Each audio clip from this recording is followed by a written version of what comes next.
Hi, everybody. I'm Charles Hoskinson, CEO of IOHK, and I came up really briefly to introduce some amazing speakers and amazing minds. Professor Roman Oleynikov and his team, they took a look at the RSCoin white paper about a month or so ago. And we said, hey, this looks really interesting. Why don't you read it and do something with it? And they said, okay. And they ended up actually not only reading it, but they analyzed the protocol very deeply and have some suggested improvements. And it's just really been amazing to see what they've been able to accomplish. The other one is Arseny Soroka and his team at Serakel. They actually built a full Haskell implementation of RSCoin with a GUI, and we'll be showing that today in the presentation. So without further ado, Roman, could you come on up? All right, there you go. Thank you, guys. Okay, thanks for coming. Very glad to see you. Thank you for visiting this presentation. The topic is extremely interesting for us, and we hope that it will be also of great interest for you. We are speaking about next generation of cryptocurrencies. These cryptocurrencies are intended to be deployed in central bank, and it's possible that such a variant will be implemented in future, and we'll all use such techniques. So the presentation will be divided into several parts. The first part is academic view on RSCoin, its properties. The second part is a cool presentation by guys who knows what is category theory. They are not afraid of algebra, and they work with Haskell. They know that it's cool, and they share their own experience with you. They share how they implemented RSCoin in Haskell. And after that, there will be some discussion with RSCoin, with their properties, and what is potentially can be done even better with RSCoin from our point of view. So this is our agenda. So a few words about myself. I am professor from Ukraine, and several months ago I joined IOHK team, and I found that cryptocurrency field is very, very interesting. So I have almost 20 years of experience in security, in symmetric cryptography, in network security, in software security. And I began to work with security questions when I was a student. We had limited internet access. It was very unfair. And to improve the situation, I create special software which helped the good guys to get their internet access at the local university in Ukraine. Then I get my PhD degree in symmetric crypto in Ukraine. I give courses in security, in different fields of security. And after PhD, I also go to industry, and we create different information security systems for commercial banks, for National Bank of Ukraine, for administration of President of Ukraine, for other big companies, and it was very interesting and very useful. Besides it, I gave lectures outside Ukraine in South Korea and in Norway. And together with it, I continued my scientific researches. When I got to my habilitation dissertation, in Ukraine we have two levels of dissertation. It is such a system is implemented in Ukraine, in Russia, in France, in some other countries. When I got to my next level dissertation, I was lucky. Because when I almost finished my dissertation, Ukraine decided to change its block cipher. Ukraine used old Soviet block cipher, and I worked on ideas for the new block cipher. We have a very strong team in Ukraine in that company. And that team worked for a new block cipher very actively. We implement as for my opinion, very good solution for it. We published in English for the previous year, and we got very many positive feedbacks for it. This block cipher is adopted as a new national standard of Ukraine. It's a block cipher Kalina, and besides it, we implemented the new standard. It's a hash function Kupina.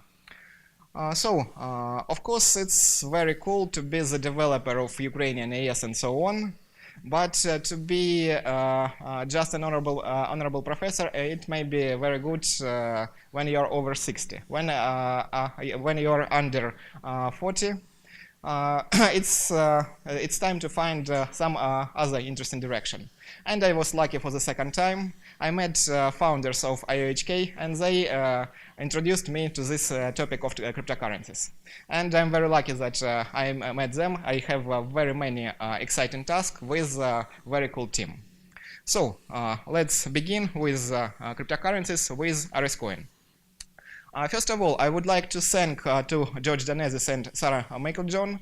They are present at this conference, and they are present in this room.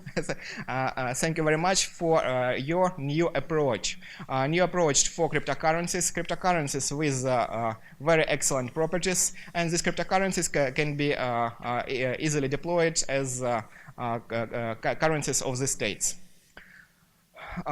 Then I will tell a few words about open problems with Bitcoin and some governmental interest for application of cryptocurrencies based on blockchain. Then it will be architecture and general properties of RSCoin. After that, there will be a talk from guys with practical implementation of RSCoin in Haskell, and then there will be the discussion on what properties of RSCoin that can be made even better. So let's continue with Bitcoin. So Bitcoin is a great cryptocurrency. It was a revolution. It creates very many new markets. It implements very many new ideas. But after several years of its use, we have some problems which can be looked as a rather serious problem. The first problem, it already was mentioned today and the days before. This is a poor scalability of Bitcoin. Bitcoin allows, in theory, up to 7 transactions per second, when Visa and MasterCard allows up to tens or even 100,000 transactions per second. 7 transactions per second is very limited. We have limited amount of transaction per one day, even per 1 year. For example, if somebody in the United States wants to make his transaction in Bitcoin, and every citizen of the United States will want to make his transaction in Bitcoin, some people will get this chance to make this transaction in 18 months. If every citizen of China would like to do so, to do his first transaction in Bitcoin, it may take up to 7 years or even more. The next problem of Bitcoin is network latency. So we need to very long time, up to tens of minutes, to get approval, to be sure that our transaction will be constantly included into the blockchain. Next problem is liquidity limits. If we need to convert from Bitcoin into fiat currency, it takes us a big sum of money. We will have some problems with it. And we have some problems with stability and predictability for Bitcoin. The first open question, the first open problem is oligopoly of miners. We have very few miners. And these very few miners, less than 10 miners, completely control the mining of new blocks. Imagine that some country, like Israel, implements such proof-of-work cryptocurrency, and other country, like Iran, provides cheap electricity for mining and provides some additional money for building farms in their territory. What it means that at some moment Iran can completely switch off currency of Israel and completely stop its economy. Of course, it's not good, and the similar situation we have for Bitcoin. Government should have full control over its currency. The next problem is called finger attack. When somebody provides very huge computational resources, they can easily can take control over the network. It was also mentioned that Bitcoin takes a huge amount of energy consumption, up to 1 gigawatt of energy. It means that 1 gigawatt of energy just destroyed for maintaining block. And the next serious problem, potentially serious problem of Bitcoin is following. If we take amount of transaction which can be done within 1 year and compare it to the profit which with reward which is taken by miners, we can see that miner takes at least $3 per each Bitcoin transaction. We can send, for example, 15 cents by Bitcoin transaction, but miner will earn $3 for this transaction.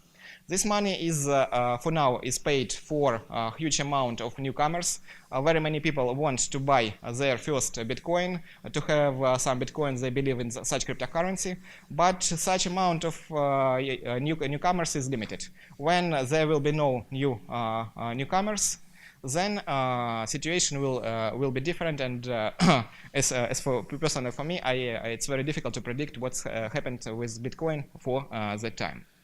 So Bitcoin has some problems, but it's really a revolutionary technology. So government institutions are interested in Bitcoin. Here on slide you can see example from some British government agency with researchers on distributed ledgers and so on. But traditional cryptocurrencies have serious disadvantages from a central bank point of view. So for traditional cryptocurrencies, central bank cannot control monetary supply. Miners mine some new coins, and government cannot do nothing with it. It leads to little of or no flexibility for macroeconomic policy. When economic needs new money, central bank cannot provide new money for the economy. It's a very big property of currency which can be used for the whole state, and if a number of money is limited and not controlled by the central bank, there is extreme volatility and their value as currencies. Somebody begins to buy some coins, after that he sells a big amount of such coins, and the price goes down very fast. People see that price goes down very fast, they begin to sell their money to save something, and the price goes down even faster. So it's very bad from a central bank point of view, which want to have a stable currency in the country. So for solving such problem, it was proposed RSCoin, a cryptocurrency with a new architecture. In usual currencies, we have three types of. In usual currencies, we have only one type of participant, or one of participant. Every participants are equal to other. We have a flat network. In RSCoin, we have three different types of participant, and there is a central bank, which is only one trusted entity. All the rest are not trusted, and their fraud activity can be easily revealed. Money in these new coins, in this cryptocurrency, is created only by central bank. RSCoin also has a transparent transaction ledger. It has distributed system for maintaining this ledger. It has transparent money movement like in Bitcoin, and a very good property of RSCoin that this solution is easy scalable. It can be improved adding new entities to such a system. We can get as many transactions per second as we want. So it was proposed by George Genesis and Sarah Michael-John in their paper Centrally Bank Cryptocurrencies. It's available on ePrint archive and many other sources. So RSCoin has three different types of participants. The first type is central bank, which forms rules for the RSCoin. The second type is mintheads. It's special institution which are authorized by central bank for maintaining their low-level blockchains. For government application point of view, we can look at mintheads as some commercial banks which support transactions. And the third type of participant in the RSCoin is just users. Users which send and receive money via this cryptocurrency. Mintheads and users are not trusted, and if something goes wrong, it can be easily revealed by analysis of the blockchains. So, central bank authorize mintheads for a given period of time. So, some companies which want to take participant and earn money in such a system will submit a request to the central bank. Central bank decides which company will take part in the next period. Then central bank forms a high-level blockchain, block which from data which are received from mintheads. If there are some misbehavior of mintheads or users, there is arbitration procedures which are taken by central bank, and central bank provides monetary supply for macroeconomic policy. So users interact with mintheads, mintheads interact with central bank. There is no direct interaction between user and central banks. There is no direct interaction between mintheads among each other. So minthead makes certification that there is no double spending for some transaction which is requested by user, and it provides the evidence to the user that this transaction will be included by to the high-level block by the central bank. And minthead also keep their transaction ledgers, and this transaction ledger is provided to the central bank. Another additional property is that transaction ledgers of mintheads are cross-hashed, and if some minthead wants to change his transaction ledger, it must made to do so all the rest mintheads. So in practical, it's impossible. So all changes will be discoverable by the central bank. So user in RSCoin request evidence of absence of double spending and sends this evidence to receiver mintheads. For providing confirmation that the transaction will appear in the transaction ledger which are produced by the central bank for the next period. So simplified model you can see on the slide. So we have here user. User will send some request of absence of the double spending to some shard of mintheads. So some set of mintheads receives the request from the user, and then send confirmation that there is no double spending. There should be majority of such mintheads which provide such evidence. User collects votes from mintheads and send such votes to the output shard mintheads.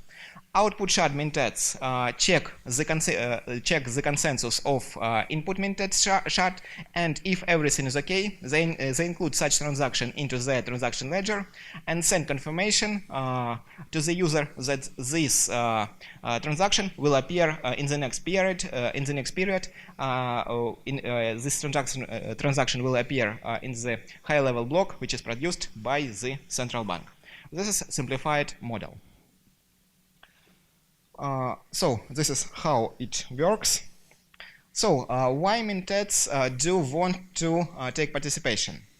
First of all, they got reward fees for transactions. So each minthead has its own fee for transaction it processes. Besides it, they have special coin generation transactions. So like in Bitcoin we have mining reward. The same situation we have for RSCoin. Central bank may give some money to mintheads for providing their activity. So RSCoin has the following integrity properties: no double spending like in all cryptocurrencies, non-repudiable ceiling. If mintheads gives confirmation to the user, it cannot refuse that this confirmation was given by such minthead. It can be done some audits by specific minthead or for the whole system. And if some minthead is not active, it also can be very easily seen by the central bank by analyzing lower level blocks which are formed by each minthead. So Here we also have consensus. Consensus is taken by mintheads and the central bank. So RSCoin has the following general properties. So each central bank may deploy their own cryptocurrency with its full control over it. So the central bank gives full rules for this system. It can completely control it. This system is easily scalable to get all necessary speed of transaction processing and number transaction processing per second. There is no wasted resources. We don't spend gigawatts of energy into nothing. In this model, the central bank always assumed to be honest, and mintheads have their transaction ledger cross-hashed, so if some minthead will change his transaction ledger, in this situation, central bank will easily find such fraud activity. Okay, so this was a theoretical model of RSCoin. Let's switch to a practical implementation.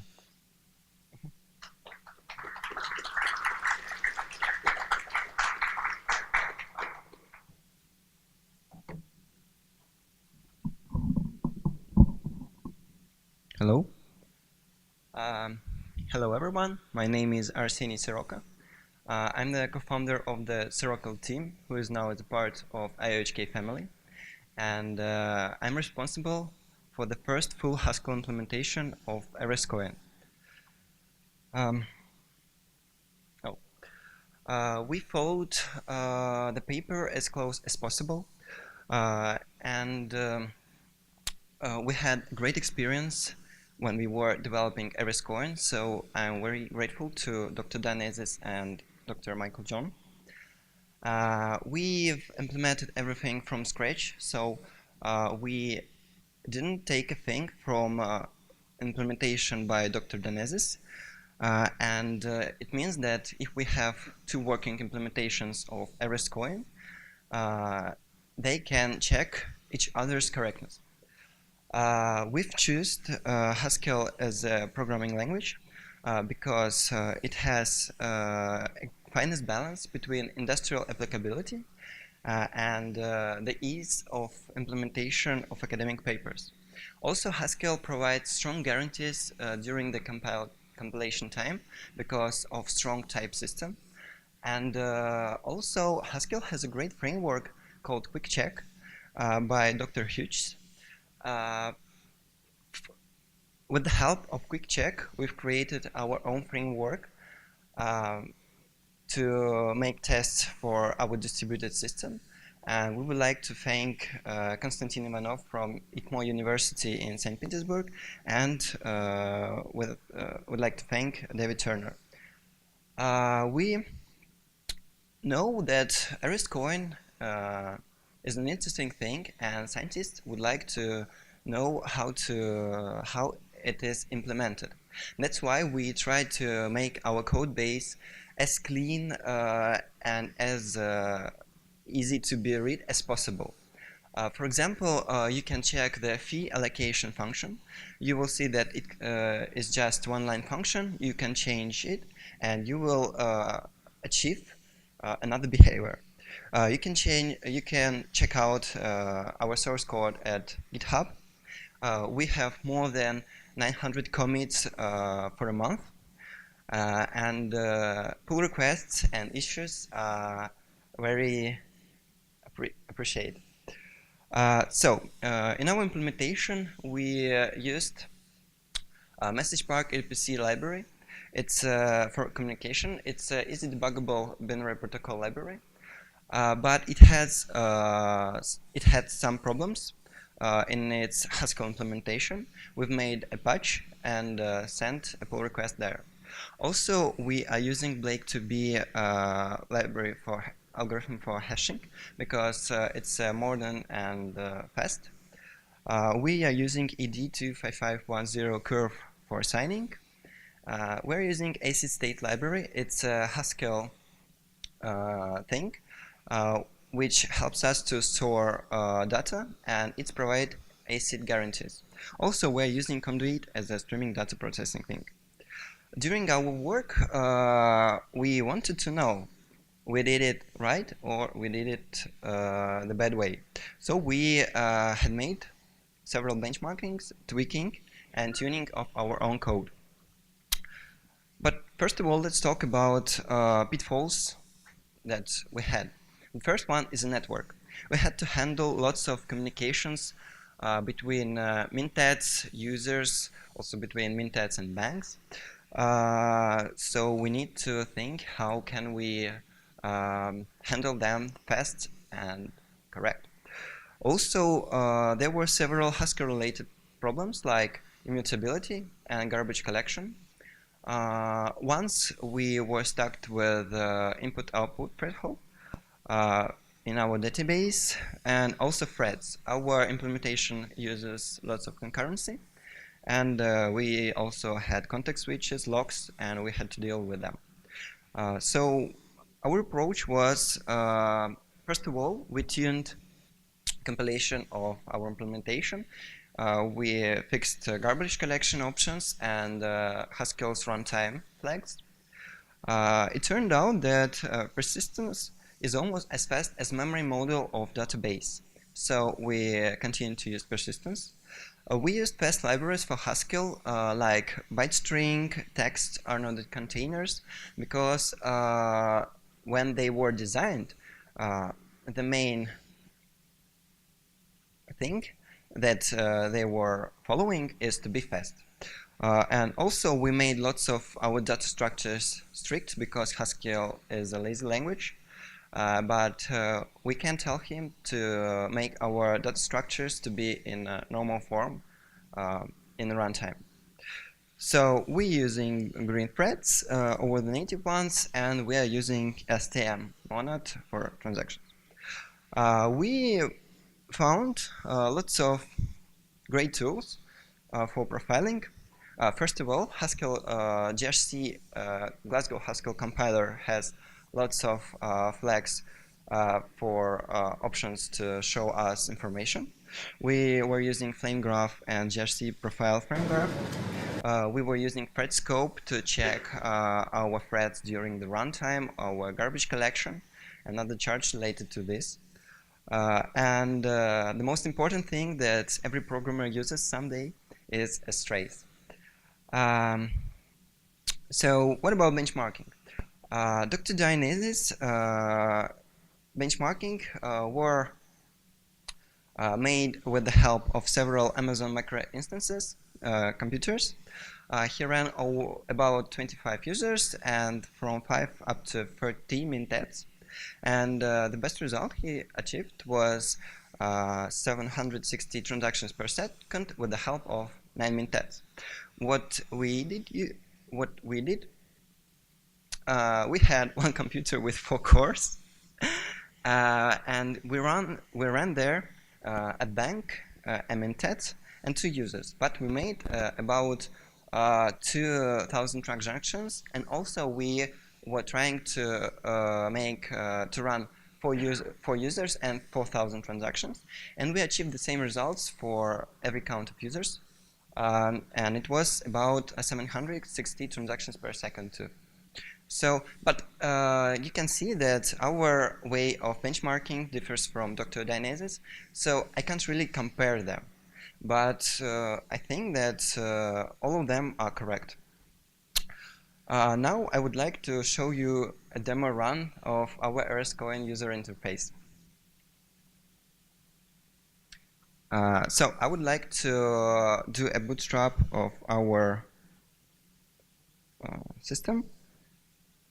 So now I will run 9 mintats, 1 bank, and 1 user who is connected to bank account. So the user interface you will see is an interface for bank. So here it is. On the left side, there are several tabs. But first of all, let's open another user interface for a regular user.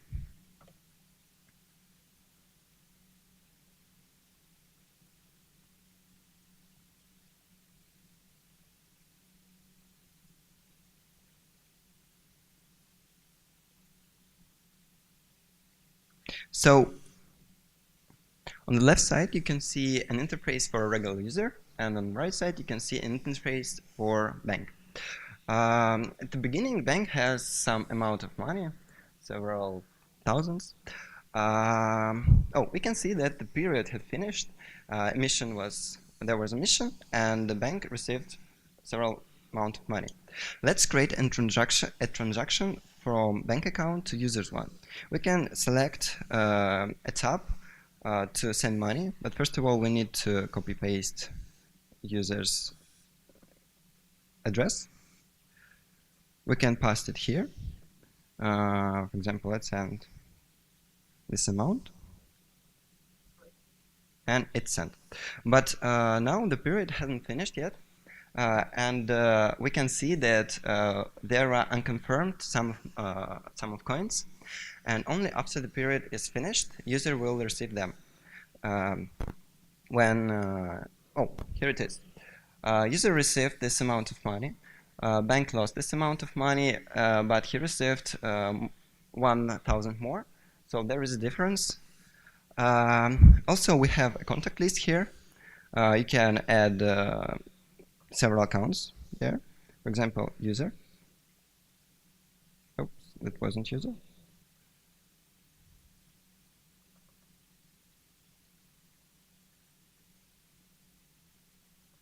So here it is. And also on the last tab, we have several addresses connected to our account. And we can use all of them. We can generate new ones.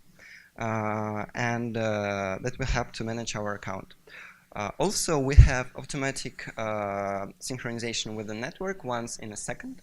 So you don't need to manually update the blockchain.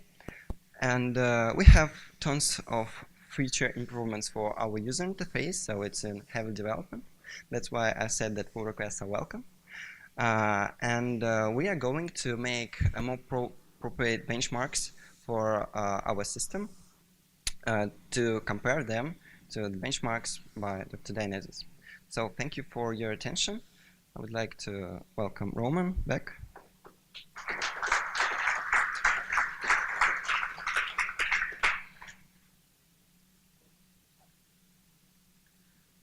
Okay, thanks for practical demo. Let's continue. It's my way of view. I came to cryptocurrency from security, and my security experience shows me that you must think about the worst case scenario. Maybe it won't happen in practice, but you must take into account everything which can happen. Moreover, I live in Ukraine, and I know that sometimes the situation can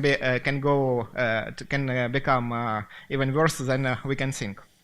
We do very critical analysis of RSCoin. It's excellent solution, but we found some open questions which we would like to present, and our proposal how we can make RSCoin even better. The first question is, which is not completely defined in the paper, it's fair fee distribution among mintats. Of course, mintat mintat receive their fees for processing user transactions. But user transaction go to low-level blocks via user software. Of course, everything is it's in user interests to take all response from mintats and to send it to the output chart. But software is created not by user itself; it's written by some company. And if this company is affiliated with some mintat, it may lead to the situation when user software will infiltrate such mintat's reply, and competitors' mintat won't get their records in low-level blocks of output chart, and this some mintat may decrease the profit of their competitors, but just by creating a user software. User will look how this application is work, consensus will be reached, how it is convenient. Interface can be good, but it won't. For some situation, it cannot be good for mintats. The second open question is or not also well defined in the paper is Mintet incentive for their investments. So some Mintet may invest money into huge data center with reliable internet channels and so on. Another Mintet can use very old software with bad internet connections. So there won't be a very significant difference among them. And for example, if for Bitcoin you invest some money into equipment, you get your profit definitely. For this situation, for RSCoin, the situation is not so clear. Then it is a potential long period between ending potentially long time between ending old period and starting a new one. So when we have some period, it can long for a minute or for several minutes or even longer. During this time, users will do rather many transactions. These transactions are spread among low-level blocks. And RSCoin implementation of central bank should take all these transactions and make unique copies of them. It cannot be done in parallel. It always requires several sequential steps, even if you run on very powerful clusters. So in this situation, some period was finished. After that, some period of time is needed just to protect transaction and process transaction by the central bank, and only after that the new period starts. So we also think how to such situation can be solved. And in RSCoin there are no forks. And it means if there are some dishonest mintets form its shard and they can certify the double spending transaction, this transaction will be definitely included into the high-level block, and only administrative steps of central banks can prevent such situation. Can do some steps after such situation.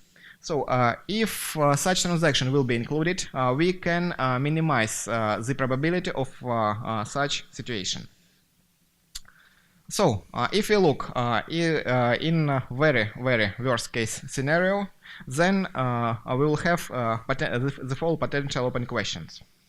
The system may not have its best performance because mintets won't invest enough money to achieve the highest probability. Then there is, for now, there is no clearly defined procedure for minted rewards. And if something goes wrong, there can be potential problems with transparent investigation. So the system is completely transparent for the central bank, and the central bank is a trusted entity. That's quite okay. But if there is some corrupted officials in the central bank or so on, they can actively hide some dishonest activity of mintets. Other mintets would like to have transparent investigation, and it's better to have technical means to make the system transparent not only to the central bank but to all participants of the system. We thought how we can do RSCoin even better, and we looked to the further features of RSCoin. There should be defined a clear procedure for minted rewards. There should be obligatory available transparent transaction ledger for all participants. For current situation, central bank may not share in all high-level blocks with mintets, just share UTXO for a specific shard for specific mintets, and the system will continue to work normally. We would like mintets to do high-level block also. When mintets produce high-level block, there will be no pause between different periods. So our proposal for further development of RSCoin, it's the following. High-level block is formed by mintets. Some mintets may make veto on transaction. If some mintet can see that there is some problem, it can do some veto because we don't have forks for blockchain ledger. And user software prevents the order, must prevent the order in which mintet's reply was received by such software. And when we have such properties, RSCoin become even better with additional properties which will be discussed later. So, for high-level block, we propose the following. For nowadays, consensus of output mintets are checked by central bank only. We propose that we extend this system and consensus of consensus of output shard, output mintets, also checked by mintets themselves. We built over the current RSCoin something bit shares like system, and this bit shares like system receives such transaction. Several mintets receives transaction, check consensus among output mintets, and then in their turn include such transaction into high-level blocks when they have a turn to be a witness in such situation. So in this situation, when central bank receives the high-level block, or the only need for central bank is just to sign it. Moreover, for such situation, high-level blocks also available to mintets, and the system becomes transparent for all participants. High-level mintets, at least high-level mintets, has full access to the transaction ledger. It cannot be hidden from them. The second, when some mintets we can see some dishonest transaction. It's not just skips this transaction.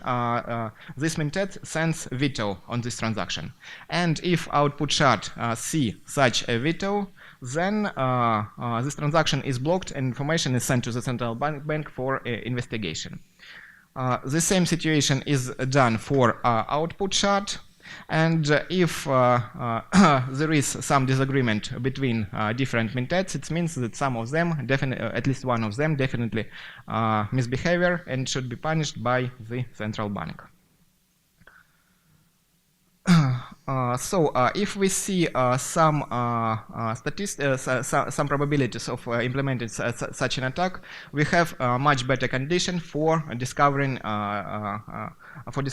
such an attack.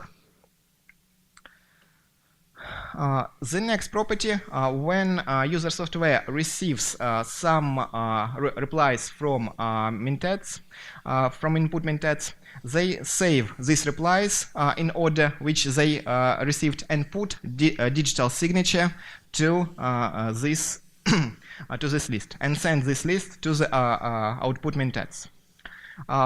Then this information is also included into high-level blocks. What it means? If mintets are responding very fast, they should be rewarded by the central bank. So mintets which invest in their infrastructure to process user requests more frequently, then they receive additional money from the central bank. Mintets which do not invest additional money, they won't get additional price and so on. So mintets will have their incentive for improving the infrastructure to be among the best mintets.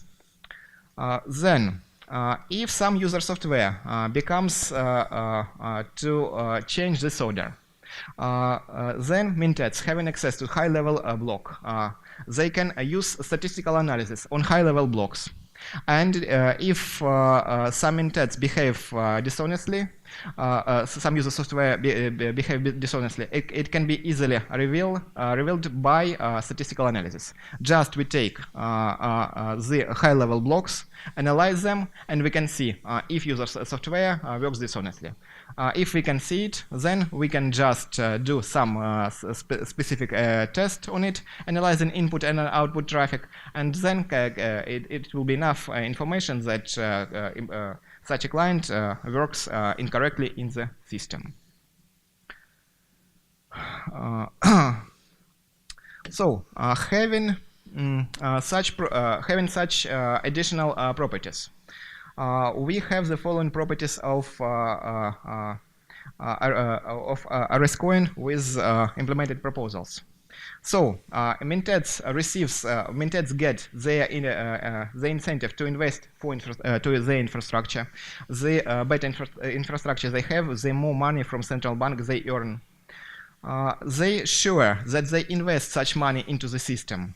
Then they check that the rules are equal for everyone, and central bank officials cannot hide some inactivity or some dishonest activity by other mintads. Everything is transparent for every participant among mintads. This system remains highly scalable. It can process any amount of transaction which is needed. There is no delay between before starting a new period by the central bank. There is no need to process a huge amount of duplicated transaction and remove duplicates. And such a system has increased difficulty for double spending attacks, which are led by users and dishonest mintads. And all key integrity properties of the published version of RSCoin remained valid. So such system has all good properties of RSCoin, and it has additional properties which allow to get all advantages of cryptocurrencies, not only to central bank, but to all participants of such a system. So that's all. Thank you.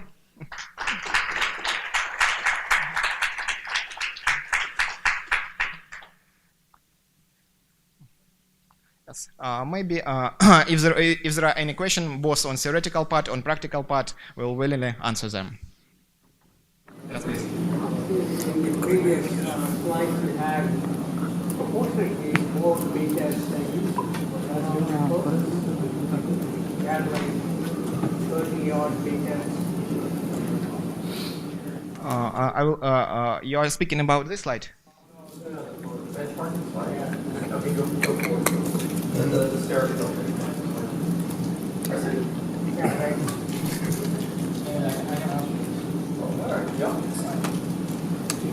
You got to go with that.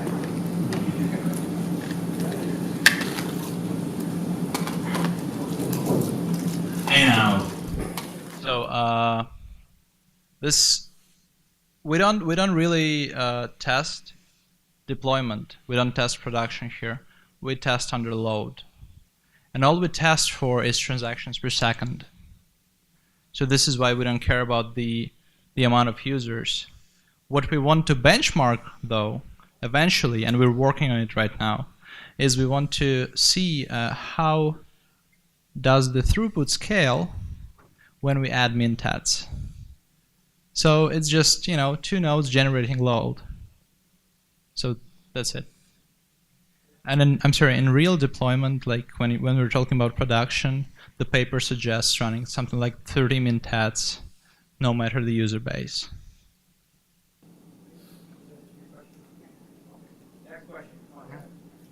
Thank you. Next questions? Oh, yeah. Yes. Now, it's a little bit difficult to get having the veto thing there. Yes. It's a little bit, I don't know why you have it there, but it kind of goes against the whole concept of out here. Yes, that's quite unusual for traditional cryptocurrencies. For traditional cryptocurrencies, it is allowed to have forks. So if there are some double spend transaction, we have fork with all honest transactions, and this block with the double spend transaction become the orphan block. RSCoin doesn't have forks. So in this situation, if there are some transaction goes into the block, it remains there, and we need to take only administrative steps by the central bank or criminal responsibility or something else. To prevent this situation, we need to increase the attack complexity. And in this situation, if Mintet receives such transaction confirmation, it must send veto. Of course, it's very unusual, but it's different architecture. Mintet sends veto, and it gives us the following properties. When user want to do some double spending attack, in this situation, he knows what mintets will support this double spending. There must be majority of the input shard of such mintet. So to get such transaction, he needs to mine. He needs to change very many parameters to get input shard which consists of such mintets. Now imagine this situation. System works normally, and normal replies from mintets is approximately maybe 95 or 98%. And for some other transaction, we receive number of replies which is exactly as majority. For example, 51%. And we look into this transaction in the transaction ledger, and it signs for us that we need to check this transaction more carefully, more attentively. If attacker wants to hide such transaction, then he needs to find much more dishonest mintets, and it means that if he hides the transaction from such statistical analysis, the complexity of attack, the number of dishonest mintet which is needed by the attacker, and the complexity of mining to find such a transaction increases even more. I'll add something real quick.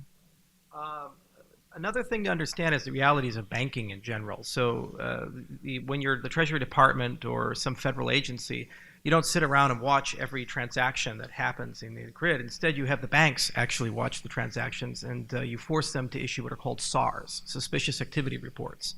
So it is a good idea to give commercial banks or mintets, some lower level entity, an ability to flag a transaction as a bad transaction potentially. Okay, and this can be meta. It can be more than just a double spend. It could be this touched a terrorist account, or this is money laundering or something like that. So in a practical system, it actually makes sense as well, beyond just a security perspective. Good information. Okay, another questions? Okay, then thank you very much. We love this system, and I hope that you also like the system. We hope that this is we will see this system in the future within our national central banks. Okay, thank you.